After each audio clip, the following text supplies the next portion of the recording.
Back at the turn of the next to last century, if a photograph looked like a painting, well, then it was considered to be art. 100 years later, take your camera to that same spot, point and shoot, call it art, who's going to stop you? Back then, Detroit Publishing had to invent the sunset. Well, they had to invent a way to colorize a black and white photo like this one from Fisherman's Wharf and make it look like a sunset.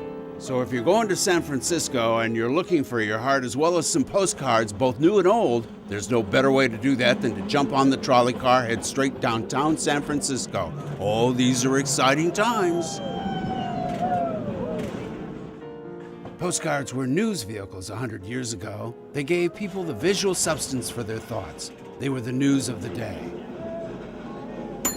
Imagine yourself standing next to the Latte Fountain, downtown San Francisco, April 18, 1906. This is where Enrico Caruso witnessed from his window in the Palace Hotel the destruction of San Francisco from an earthquake.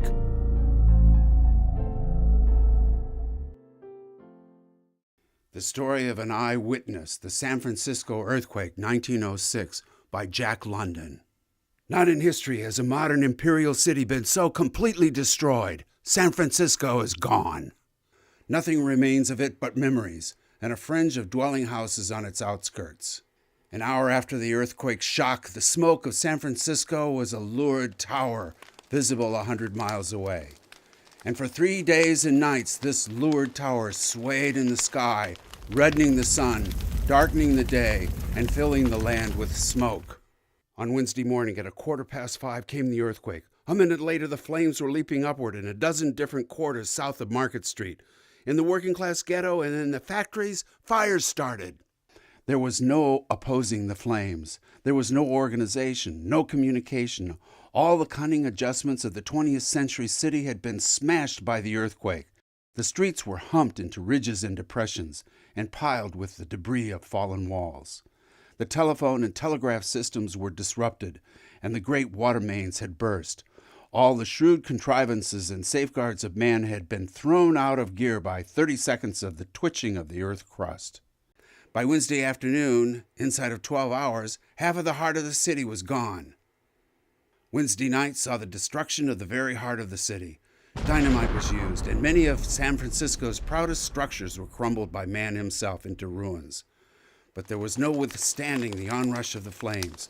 Time and again, successful stands were made by the firefighters, and every time the flames flanked around from the other side or came up from the rear and turned to defeat the hard-won victory.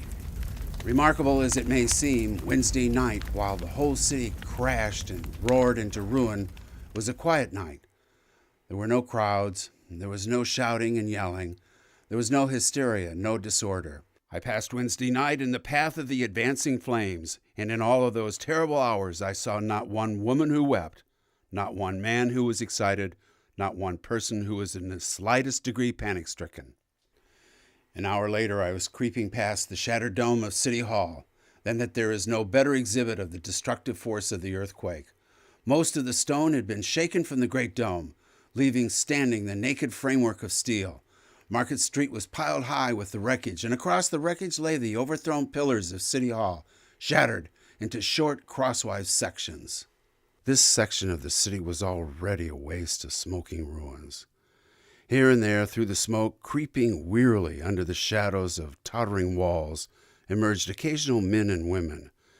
It was like the meeting of a handful of survivors after the day of the end of the world.